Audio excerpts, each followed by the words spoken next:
आदिवासींच्या घरावर बुलडोझर चालवल्याची बातमी समोर येते। मुंबईच्या संजय गांधी राष्ट्रीय उद्यानातील आदिवासींच्या घरावर बुलडोझर चालवला असल्याची बातमी समोर येते। त्यामुळे इथलं वातावरण आता काहीसं तापल्याचं पाहायला मिळतंय। दरम्यान या ठिकाणी आता मोठा गोंधळ झालेला पाहायला मिळतोय।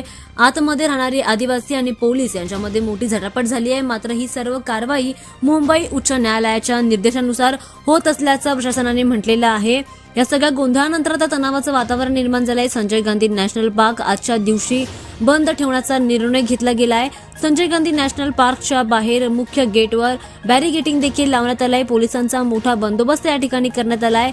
1995च्या आधीपासून राहणाऱ्या आदिवासींना संजय गांधी नॅशनल पार्कमध्ये राहण्यास परवानगी आहे। मात्र त्यानंतर राहायला आलेल्या आदिवासींना घरं देऊन त्यांना पुनर्विकासाचा लाभ मिळण्याचं प्रशासनाने म्हटलेलं आहे। मात्र असं असताना पुन्हा एकदा काही जणांकडून अतिक्रमण करण्यात आलंय आणि त्यावर कारवाई करण्यात आल्याचं संजय गांधी राष्ट्रीय उद्यान प्रशासनाकडून सांगण्यात येत आहे।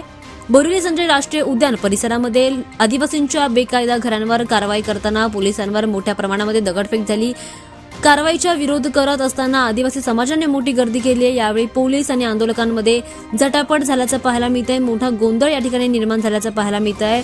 त्यामुळे आता दगडफेक करणाऱ्या लोकांना पोलिसांनी ताब्यात देखील घेतलेलं आहे। या दगडफेकीत काही पोलीस जखमी झाल्याची सुद्धा माहिती मिळते। मोठ्या प्रमाणामध्ये तणावाचं वातावरण या ठिकाणी निर्माण झालं होतं, तरी सुद्धा मोठा पोलीस बंदोबस्त या ठिकाणी मागवला होता। मात्र या घटनेनंतर आता परिसरात काहीच तणावाचं वातावरण निर्माण झालंय। मात्र नॅशनल पार्कमध्ये राहत असलेले जे मूळ आदिवासी आहेत, जे मूळ आदिवासी नाही तर त्यांचे अतिक्रमण जमीनदोस्त करावं असा आदेश आता न्यायालयाने दिला होता आणि त्यामुळेच ही कारवाई करण्यात आली होती।